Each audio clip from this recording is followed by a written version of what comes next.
Atong ang gagawing testigo laban kay Pangulong Duterte para idiin sa mga missing sa Bungero.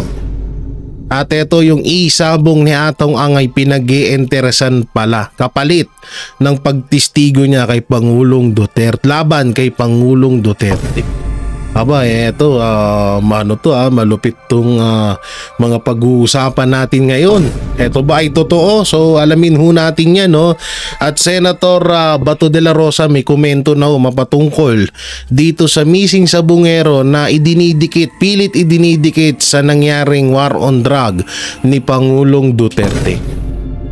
Grabe talaga, no? Alam nyo ngayon na medyo nakakatawa lang at pinagtatawanan ngayon. Hindi dahil hindi dahil natutuwa ang mga netizen sa pagkawala ng mga taong ito. Natatawa sila kasi parang may may nangyayaring kababalaghan dito sa issue ng mga missing sa Bungero.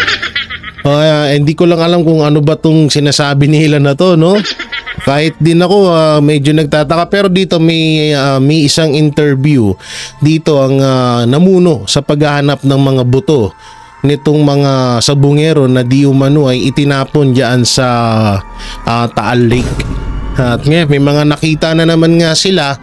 At nandito yung pinaka full interview ng isa sa mga bago tayo mapunta dun sa kay Senator Bato de la Rosa. Ito po yung full interview ng PCG Commander Jeronimo Tolibla holds interview. So ito, pakinggan ho natin. Nandito yung mga katanungan din natin. Minsan kasi marami hong mga netizen, no, na mga nagtatanong na bakit daw bago pa rin daw yung sako. Bakit daw parang hindi daw naluma yung sako. Ilang taon na daw po yan. So nandito rin yung mga ibang kung paano nila kinuha yung mga buto na yun. So eto po, panoorin ho natin. Okay na ba? Okay na? Konti lang. Dito ka natin sa gilid ko, te. Sir, anong nakita po? Ano po yung laman itong sako? Initially, yung mga nakitang items yung sa baba, those will be kinolect ng divers natin, and yung right na unit na kumuha niya, tinurn over natin sa SOCO. Sir, ilan yung sako po na nakuha natin? Initially yung kanina, yung ating nakuha, 2 sack siya sa magkaibang lugar, Sir, ano yung laman ng mga sako na na-recover? It is still going to be determined ng SOCO, hindi kami makapag doon. But again, nakita niyo naman you have witnessed yung operation namin kanina. Ano ba to, sir? Kagaya nung na-recover kahapon? I cannot say anything about that kasi sila yung nag-take charge kagad. Nakita niyo once na nakuha para ma-preserve yung integrity ng mga nakuha ng divers natin, kinalalagay kagad appropriately sa isang bag, para hindi siya ma-contaminate at ma-handle natin na maayos kung yun man ay parte man ng katawan ng tao. Sir, anong naging role ng NBI and ng prosecutor nung niretrieve itong mga sako? So, kasama naman sila, it's a whole of government approach, ika nga, So, ang NBI being under the DOJ, kami na rin-request ng DOJ to do the underwater operations, ay sama-sama kami dyan, together with the PNP. So DOJ pala talaga ang nag-request itong mission na to, okay? Ito yung mga sako po, malapit ba dun sa napagkitaan din dun sa kahapon? Yung mga sites kasi, diba, na-mention namin may search pattern. So may straight line tayo na search pattern, tag 100 meters yan. So yun yung binabaybay ng divers natin. Then naglalagay tayo na... Ang dito, nakikita kaya nila yun? Dito lang, hindi naman sa pero maulan ngayon. Ang pagkakalam ko, hindi naman sobrang kalinawan ng tubig dyan. So, nakikita kaya nila yun? Paano nila nakikita? Ang flotation device, pag nakita natin yung isang suspicious may device. So may device pala. May device sila na panghanap. So ganun yun, tinatagging natin. Naglalagay tayo ng coordinates para Pag dumating yung ibang ahensya ng gobyerno, pag in-extract natin, properly natin ma-document. Sir, kalalim. Yun nga, dalawa yung lugar. Yung initial, yung isa, yung first natin is nasa 70 feet approximately. Lalim Yung din. isa nasa 50 feet. Oo. Sir, may nakuha mo sa 50 feet, 70 feet, sobrang labo na ng tubig nun. Pero, hindi ko... May ganun bang device? Baka yung device ni Tori yan, ha? Mahirap pag yung device ni Tori. Saan sa ang heartbeat ang lalabas nun? May ganun pala. So, sige nga. Sige, paniwalaan natin ngayon lang. ako doon sa fish pond, yung isa sa mga suspect. Fish pond. Wala tayo dung sa fish pond. Sir, saan eksakto nakalagay yung mga object, yung mga suspicious object na yun? Yung sako na pula o merong iba pang... Yung sack kasi, no, tandaan natin malalim yan, no. Then pag nagkakapakapala lang, yung video ng yung description ng ng divers natin sa bottom, halos 1 meter lang yung visibility. So kapa-kapa. Pero pag nakita nila na yung nakabalot dun sa isang object ay maaaring mag-disintegrate dun sa or maggutay-gutay, binabalutan na natin yun together ng fine mesh net para kung mag-ascend na tayo, hindi siya magsabog-sabog, no? Ganun yung ginagawa natin. We handle... So yun, no, bali sabi dito, bago pala daw iahon yung mga sako na di umano'y may buto nung mga missing sa bungero, inaanuhan na nila, kinukuberan na nila ng isang sako pa. No, parang nga naman, di tama naman yung sinasabi nito, hindi tayo magiging bias, no. Tama naman yung sinasabi niya, parang hindi nga naman magsabog-sabog. Pero ang isa sa katanungan, sa tinagal-tagal, hindi ba nawasak yung sako? Yung sako na pinaglagyan ng mga buto na yun? No? it very carefully. Confirm ko lang po ito yung pulang net. Yes, yun yung fine mesh net. Kumbaga secondary yon to preserve, no? Whatever object we will find. Kasi nga, sa tulad nung kahapon, no? Siyempre, merong mga sacks dyan. Kasi, this is may mga fish pen, no? So, hindi natin alam kung yun ay debris coming from fish pen, no? So, merong matatagal na nagugutay-gutay na, meron ding mga buo pa. Then, may laman yan. So, iniisa-isa yan. Then, yung soko, they will determine kung ano yan. They will handle Sir, it. tama sir, buo ba yung plastic or yung sako? Buo ba siya? Doon sa depth ng 70 at yung 50 kanina, gutay-gutay na yung sack. So sir, yung nakita namin na pula, hindi na yun yung pinaka-original Ay, hindi yan. sako. Ano yan? Tinransfer Secondary. na siya. No, it wasn't transferred. It is a protection. So, the sack, no, containing whatever it is na nandun, kinuberan lang natin siya ng net, if you could just imagine. Para, again, pag inakyat mo, hindi siya kakalat. Kasi tubig yan eh. Pero yung itsura sir nung pinaka-raw, in its rawest form, nung nakita, gutay-gutay na ano yung itsura? Yung Luma cover talaga. niya, no, kapaka nga dun sa bottom eh. So, parang siyang sack. Parang nagagalit na si Sir. Kakapaka nga doon sa bottom eh. Ang kulit mo eh. Sack siya na, siyempre strands siya na hinabi mo. So, medyo gutay-gutay na siya. So, to keep it safe, no, pag inangat, Pero yung pinagtataka nga dyan, kung doon sa buto, sabihin na natin na may katotohanan. Pero sa sako mo malabo eh, no? Yun ang pinagtataka dyan eh, sa sako eh. Kahit, paano ba? Kasi tubig eh. Talagang mabilis pagkakaalam ko, pag sako mabilis yan malusaw. Tapos siyempre yung impact pa ng tubig, 'di ba? 'Di ba yung impact pa ng tubig sa ilalim, ganun. So, yun lang.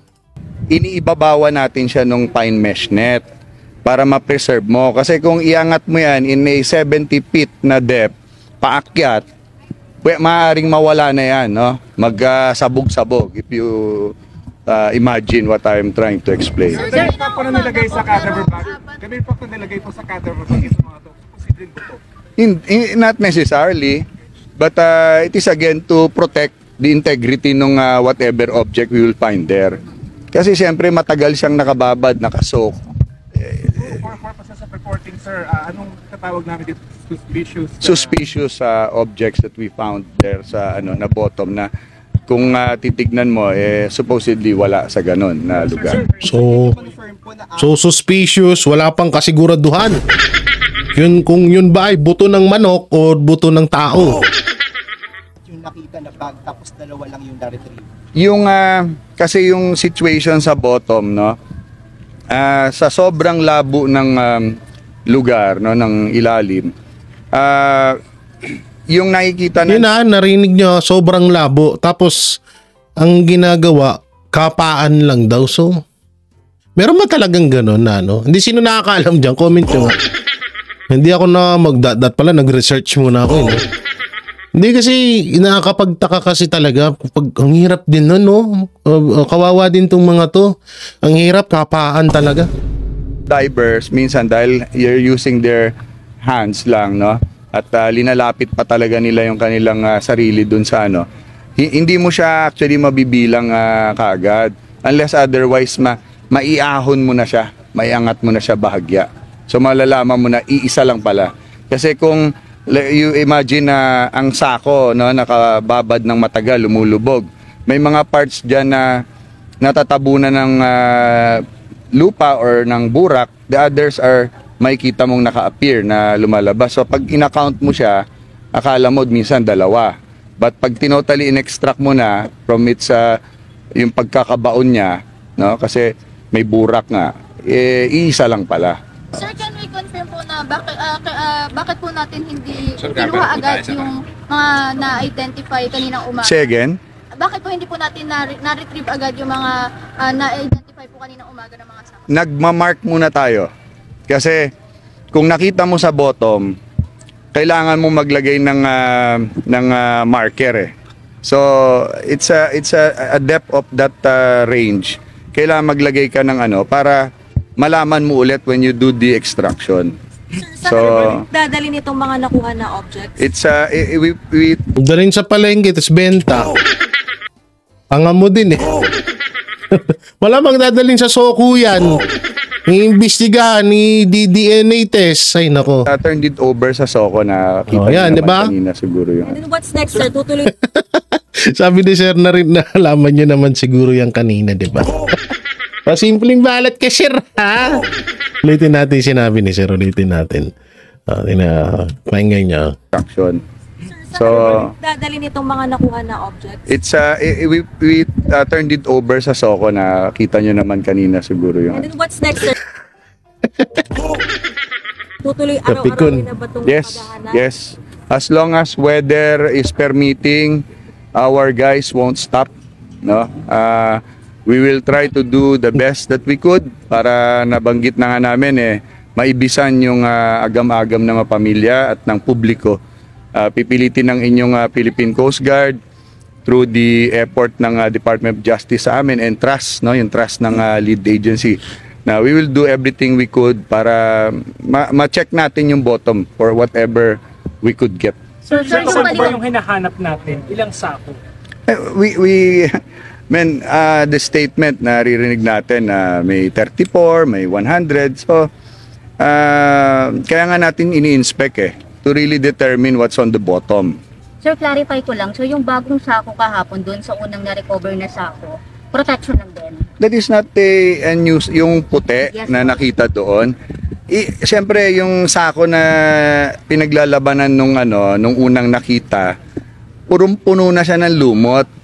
So, then burned the objects pa na sa loob. So, in order for the investigating team to appreciate, makita yung laman, ipinatong siya sa mas malinis na sack na nandun din sa area. Kasi hindi mo siya mapipicturan, marirecord. Yun ang purpose nun. Sir, mensahe. So ibig sabihin, yung unang nakita natin, rin pala yun. Ginamitan nila ng pangsamantalang sako para hindi daw magkalat-kalat kasi inaangat nila. Yan, parang makuhanan ng picture or ayun, may record nila. Ang dito, okay naman din sana to Wala naman tayong problema sana dito. Ang problema lang kasi talaga, etong si Remulla, ikinokonek ito sa war on drug.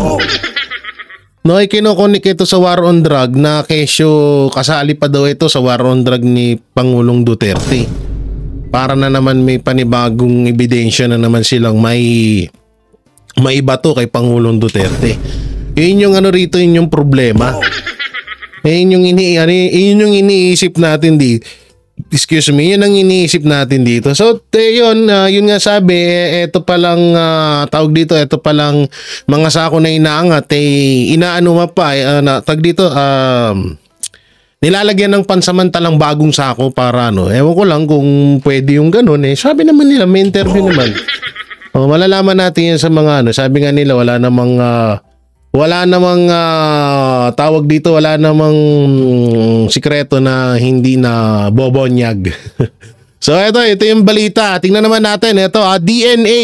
Okay, tingnan natin DNA ng mga butong nakuha sa Taal Lake at DNA ng mga kamag-anak nawawala, ikukumpara. So panoorin natin to. Sakaling mapatunayang buto nga ng tao, isa sa ilalim sa DNA testing ang mga nakuhang buto sa Taal Lake. Ikukumpara yan sa DNA samples ng mga kaanak ng nawawalang mga sabongero.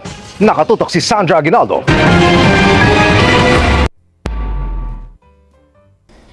Ilang sako na ng mga buto ang naiahon mula sa Taal Lake sa bahagi ng Laurel, Batangas sa gitna ng isinasagawang search and retrieval operation para sa mga missing sabongeros.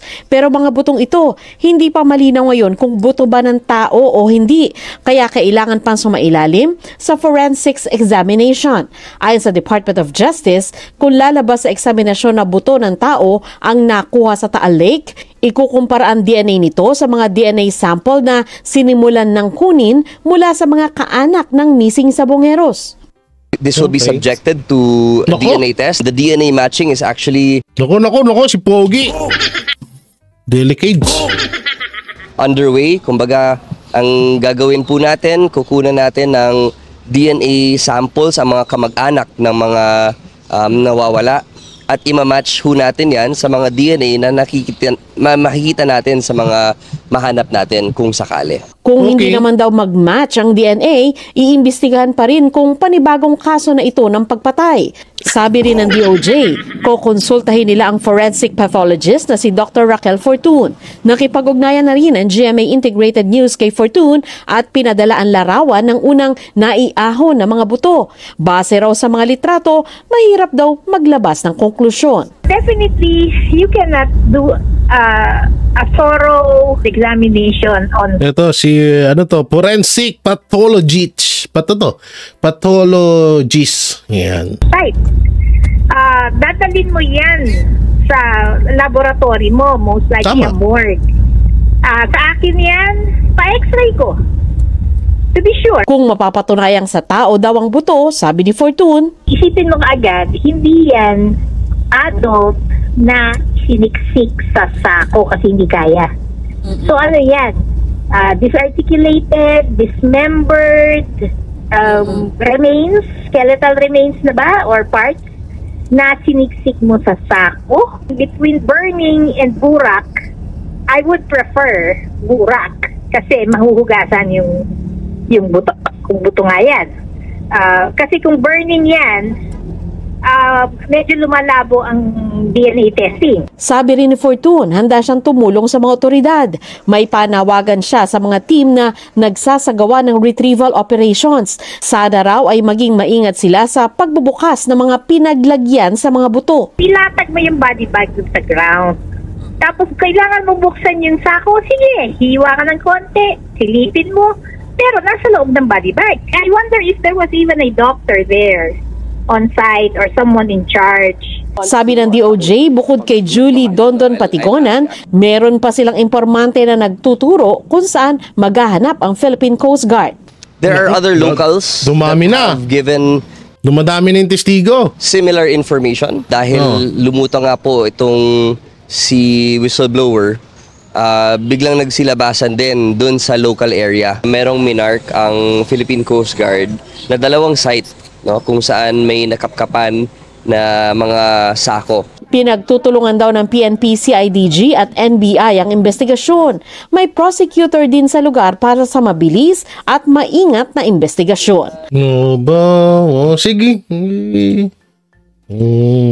Sabi niyo yan. Dito tayo kay Senator, Senator Bato de la Rosa. Ito, yung opinion ni Senator Bato de la Rosa sa pagdikit ni Remulla sa war on drug ni Pangulong Duterte dito sa mga nawawalang sabungero. Pasok, Senator. Hindi ko makita yung motibo, bakit kung involved ba sa droga yung mga missing sabungero. Yun ang gusto palabasin ni Ang offense nila ay panyonyupi sa sabungan. Doon sa isabong. Bakit naman ikukulik nila? Siguro kung sabihin nila yung mga tao na ay pulis ang gumawa, pulis ang gumawa, di kasuhan niyo yung pulis. Huwag niyo hindi naman na ginagawa kung sila man na gumawa nung pagpatay doon sa missing sabungero, hindi naman na ginagawa yun dahil sa war on drugs. Ginawa lang yun dahil sa pera na natatanggap nila dyan sa bilang suhol sa kanilang ginawa nila yan nung suhol galing dyan sa nagpapautos dyan sa pagpatay ng mga tao na yan. Diba? Malayo. Hindi makunik. Ito tama yun kasi kung halimbawa mga policeman, kasi war on drug daw, di pulis yan. Kung mga policeman ng talagang isa, sa mga napag-utusan, halimbawa lamang to di kasuhan nyo yung mga polis. Yan tanong dyan, hindi mo pwedeng idikit sa war on drug yan porket polis ang porket panahon ng war on drug na agad. Tama nga naman Senator Bato dun. Sinasabi nga po ni VP Sara na pagdating dito sa ICC, mabilis yung gobyerno natin ngayon doon sa pagresponde or pagtulong agad sa ating mga kababayan doon sa naiipit sa gulo sa gitnang silangan, medyo mabagal. Though sinasabi ng gobyerno natin at kayo mismo, narinig mismo at pinangakuan kayo na hindi makikipag-ugnayan, hindi i-welcome ang ICC sa bansa, pero ngayon lumalabas na nakikipag-cooperate at handa pa na tulungan yung mga sinasabi umano yung mga witness dito sa war on drugs or sa sinasabing EJK po na nangyari po, Senador. Yun ang priority nila. Yan ang binubuhusan ng time, effort and resources. So that is the priority. So ano pa masasabi natin dyan? Prioridad talaga nila yan yung ICC. So, siguro mas importante sa kanila yan. Opo. Samantala, dito naman tayo po sa missing sabungero po, Senador, kasi meron na namang mga pahayag din po, parang iniuugday na naman dito po sa war on drugs. Nandun agad, kinakabit agad sa mga sa issue po ni President Duterte, former President Duterte. Yung mahirap dyan sa gobyerno, imbis maganda na yung kinatakbuhan ng kanilang investigasyon, sabi ko sa kanila, kuha na lang, you work where your evidence is leading you to. Kung saan papunta yung ebidensya, doon kung papunta doon sa mga pulis o sino, may mga government official na tatamaan dyan sa kanilang investigasyon, hindi pa na sila ng kaso. O wag yung hindi pa nag-wrap up yung kanilang investigation. Meron na kagad sila mga teorya na kinakabit sa war on drugs. Yung anong connection doon? Anong connection doon? Bakit ganun kagad? So ang tao tuloy mag-iisip na ito, pamumulitikan naman ito. Matagal na itong tumahimik itong kaso na ito. Tapos ngayon kinakalkal na naman kasi gustong idikit doon sa mga Duterte at sa Duterte administration itong mga krimen na ito. So nakakawalang gana tuloy you are excited, you are happy na magkakaroon na ng hustisya yung mga missing sa bungero na. Dahil ako mismo, I am very much I am very privy in that investigation dahil ako mismo nag-imbestiga niya, kaya nga nakasuhan ng ng serious illegal detention at kidnapping yung sila Julie Patidungan et al. Dahil nga doon sa investigation na ginawa natin at saka yung mga pulis ng Batangas PPO. Ang masama ho kasi dito, baka baka gamitin tong si Atong Ang.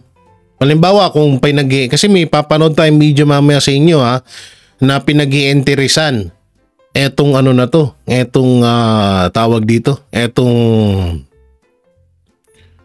isabong ni Atong Ang, parang gustong kunin. Di umano, ewan ko kung sino gustong kumuha niyan. Ngayon, baka mamaya ang kapalit na, sige, sa iyang isabong, basta tumayo ka lang, ituro mo lang si Duterte.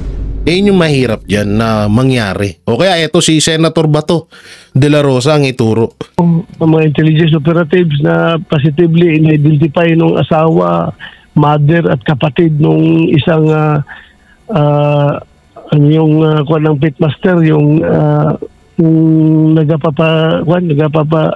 para may dating station ba yun? Master yun yung si Lasco. Kaya nga nakasuhan yung mga pulis na yun dahil sa ating investigation. Tapos ngayon, ipipilit na naman nilang i-connect sa war on drugs.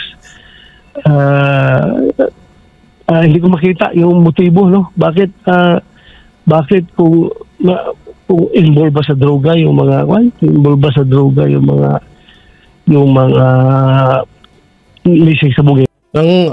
Ayun pa nga yung masama dyan, baka ang gawin dyan ipipilit na involved sa droga. Kahit hindi na, mga kamag-anak dyan ng mga missing sa bungero, wag ho kayong papayag. Kung alam nyo naman na 100% na hindi involved sa droga ang mga kamag-anak nyo. Baka mamaya ipilit yan na involved sa droga yung mga kamag-anak nyo, gamitin yan. Ebidensya laban lang sa mga Duterte. Baka yan ang gawin dyan. Pero, baka lang siguro dugang offense nila ay panyonyupi sa sabungan. Doon sa isabong. Bakit naman ikukulik nila? Siguro kung sabihin nila yung mga tao na ay pulis ang gumawa, pulis ang gumawa, di at kasuhan niyo yung pulis. Huwag niyo hindi naman na ginagawa kung sila man na gumawa nung pagpatay doon sa missing sa bungero, hindi naman na ginagawa yun dahil sa war on drugs. Ginawa lang yun dahil sa pera na natatanggap nila dyan sa bilang suhol sa kanilang ginawa nila yan nung suhol galing dyan sa nagpapautos dyan sa pagpatay ng mga tao na yan. Diba? Malayo. Hindi makunik. At meron pa nga sila kahapon na sinasabi, posibleng ebidensya kasi ang bilis nagsiyasat sila sa Taal, merong mga nakuha daw mga nasa tawag nito, sako, meron daw mga buto, kapansin-pansin, alam agad, no? Maraming mga katanungan dito na anong nangyari dito? Ilang taon nang nakalilipas, buo pa rin yung sinasabing sako, hindi ba siya kumbaga na-decompose or kung ano ba, tapos bakit biglang mabilis na nakita yung sa lugar mismo. Maraming mga katanungan, imbis na mabigyan ng kasagutan yung kaso, mas more na nag-open po sa mga katanungan po, Senador. Yun nga, dapat meron naman tayong technology na mag-probe or disprobe sa mga ebidensya na nakikita. Dahil lang yan, ipa-DNA nila yung mga buto na yan. At paano, Senator Bato, kung pati yung mga DNA test na yan manipulahin? Yan ang mahirap dyan. Yan yung mahirap dyan, kung pati yung DNA na yan alam mo na, gapangin. Kanino mag-match? Kung mag-match sa isa sa mga missing sa bungero, then probably it can be taken into as evidence yung mga buto na yan. Opo, kayo po ba pangungunahan din or meron na bang mga komite kayo ngayon, Senador, or yung komite mo last time yun pa rin yung magiging komite mo ngayon? Most likely, Admar, most likely. Dahil nga, meron naman tayong principle of the equity of the incumbent. So, most likely, yung pa rin ang hawakan natin. At ito pong issue po ay muli po bang mabubuksan yung investigasyon dyan po sa Senado? So far, kung yung committee ko is concerned, nagsubmit na kami ng committee report, no? At it was adopted by the Senate at nandun yung mga recommendations natin. But then, kung meron mag-file ng resolution at ma-refer ito sa committee ko, I am willing to reopen the investigation. So, yun, no? So, barang gustong pag-usapan ulit to ni Senator Bato. Kaso, ang dami mo pang kailangan pag-usapan, Senator, eh. May mga inaantay pa kami na sana iyong buksan. So eto, dito tayo sa sinabi ni Ma'am Cathy Binag, atong ang sanay na sa bakbakan. Ito sanay na sa bakbakan. Ito na kaya ang katapat ni SOJ Remulla, Cathy Binag. Dito rin natin nalaman na parang pinag-iinteresan etong tawag dito, etong isabong ni Atong Ang. So panoorin natin. Pag-iinteresan daw ang isabong business ni Mr. Atong Ang. Sino kaya ang nag-iinteres? Plus the fact, eto lang yan, ako, kasi si Atong Ang, Mr. Atong Ang, nakulong na yan eh. Baga sa sanay na yan sa bakbakan. Yes. Hindi kaya eto na yung magiging katapat ni Boying Remulla. Kasi hindi rin papayag yan. Sa tingin mo, Miss Kat, papalag si Atong kaya? Oo naman. Nakita niyo naman, nag-file na ng demanda. Tapos sila, Boying Remulla, hindi pa nagkakaso. So, baga sa inunahan niya ng mag-file siya ng demanda to prove kung ano man yung gusto niyang patunayan. You know? Actually, na-vlog ko yan kagabi. Panuorin nyo doon sa mga hindi nakapanood. Mas maganda yung alam na plano. Ito may alam to eh. Ang balita lang naman at magtatanong tayo. Napag-iinteresan daw ang isabong business ni Mr. Atong Ang. Sino kaya ang nag-iinteres? Oo, alam nyo, hindi lang milyon, no? Bilyon ang kitaan dyan sa isabong na yan. Kaya alam nyo naman, no? Kung yung KOJC compound, Glory Mountain, Prayer Mountain, gusto ngang kunin. Yung Pogo nga ginawang Pigo, yan pa kayang isabong, diba? Baka gawing niyang di sabong. As the fact, eto lang yan, ako, kasi si Atong Ang, Mr. Atong Ang, nakulong na yan eh.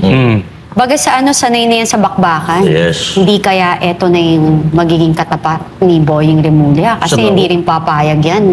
Oo naman, hindi ito usapang tapatan, Boying Remulla, Atong Ang. Kaya Atong Ang ako ngayon lang naman nagkapersa yan si Remulla. Ngayon lang nagkaroon ng kapangyarihan nung sumipsip yan kay Marcos Jr. Si Atong Ang bata pa lang, bilyonaryo na. Diba? Kaya Atong Ang ako dyan. Miss Kat, papalag si Atong kaya? Oo naman. Nakita niyo naman, nag-file na ng demanda. Tapos sila, Boying Remulla, hindi pa nagkakaso. So, baga sa inunahan niya ng mag-file siya ng demanda to prove kung ano man yung gusto niyang patunayan. Forward natin Hindi lahat posible kasi. Lahat posible, lahat ng angulo pwede nating isipin, especially pagdating dyan sa isabong business niya kasi napakalaki ng involved na nakita at malaking negosyo yan. You know? So, lahat imposible. Di ba sabi nga, if you give immense power to an abusive person, they will always think that untouchable sila. Pag binigyan mo rin sila ng yung immense power, yung fame, power, and money, right? Pag lahat yan magkakasama, feeling na sikat na sila, feeling na untouchable sila, feeling na dami lang pera. But as always, parang yung usapan natin kahapon, lahat ng leader na nag-abuso, kahit na sino pang hari at reyna sa buong mundo, based on the history of the world history, lahat ng abuso, lahat walang pinuntang maganda. Correct. So yun, galing yan kay Ma'am Cathy Binag na pinag-iinteresan nga po daw yung isabong ni Atong. Di alam nyo, may 80 to 70% na naniniwala ako. Kasi talagang malaki ang pera dyan sa isabong ni Atong Ang. Alam nyo naman ngayon na kapag ikaw ay medyo lumalamang sa ating bansa, kailangang wag mo lamangan yung isang tao Hindi pala, 3 pala sila. Huwag mo lamangan yung mga tao na yun kasi gusto nila sila lang yung laging lamaw. Pero yun nga, may mga bali-balita din na kaya daw pinag-iinteresan yan is parang gagawing panakot kay Atong Ang na tumistigo ka laban sa mga Duterte. Turo mo mga Duterte na siya ang pasimuno sa mga pagpatay ng mga missing sa bungero na yan para hindi ka namin pag-interesan. Bali-balita lamang po yun yung mga nakikita ko sa yung mga short video sa mga Facebook so wala po yung katotohanan, pero sana naman wag. At alam din naman natin na etong si Atong Ang may malapit din to kay Pangulong Duterte, eto rin si Gretchen Barreto at mga Barreto, diba? So sana wag mangyari yun. At kung totoo man to yung sinabi ni Miss Cathy Binag, medyo nakakaano yan kasi medyo pamilyar yung gawain ganyan, ha? Medyo pamilyar yung mga gawaing akin yan. Yan, nakikita niyan. Kasi may one time kasi may mag-asawa na nakasakay sa... kwento ko lang naman. One time kasi may mag-asawa na nakasakay sa aeroplano. Ngayon, sa Davao sila na hindi pala aeroplano, helicopter. Napadaan sila ng Davao. Ngayon, nakita nila yung napakagandang kingdom compound ni Pastor Apollo C.K. Buloy. Aba, tinuro daw ng babae. Sabi niya, that's mine. That's mine. Syempre, ang kingdom. Hindi nagawa ng mga presidente yung kingdom na yan. Kahit yung Araneta Coliseum ang liliit sa kingdom ng KOJC. 'Di ba? So, napag-interesan at sobrang ganda naman din kasi, 'di ba? Saan ka makakita ng may first world country ang isang lugar sa Davao, hindi lang isa kundi 3. Tapos nadaanan pa yung Glory Mountain. At lalong-lalo na yung Prayer Mountain na akala mo nasa sa Encantadia. Sa sobrang ganda. So may dalawang mag-asawa na ganyan. So parang pamilyar doon sa Isabong kasi nga ang Prayer Mountain, Glory Mountain, tsaka KOJC compound bilyon talaga. Hindi lang bilyon, baka trillion pa nga ang halaga ng mga properties ni Pastor. Hindi pala ni Pastor, ng KOJC, no? So wala namang property si Pastor kundi sa KOJC ang nakapangalan lahat. So ganun. Ito pa yung Isabong bilyon ng income niyan. Araw-araw, no? So talagang may mga time na pwede ka talagang pag-interesan. Lalo't may mga tao talaga na hindi kontento sa kanilang kapangyarihan, sa kanilang yaman at sa kanilang alam mo yung kanilang posisyon sa buhay, ayaw nilang nalalamangan sila. So yun mga banateros, mga kabiyayan, anong maikokomento nyo rito sa mga nawawalang sa bungero? Dapat po bang i-connecta ito sa war on drug na nangyari nung panahon ni Pangulong Duterte?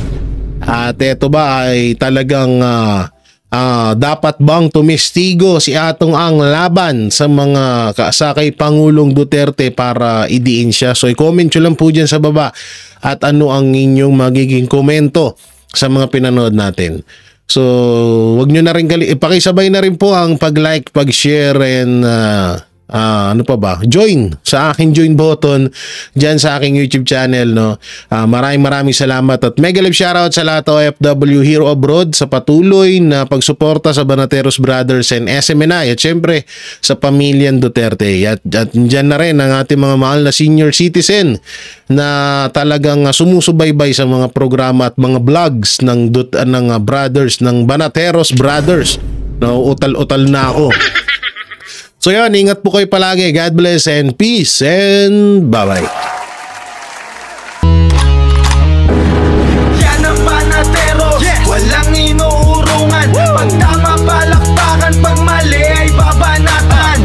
Yan ang Banateros, boses ng ordinaryong Pilipino. Banateros ay walang makakaawan, walang inuurungan. Banateros ay tinutulungan.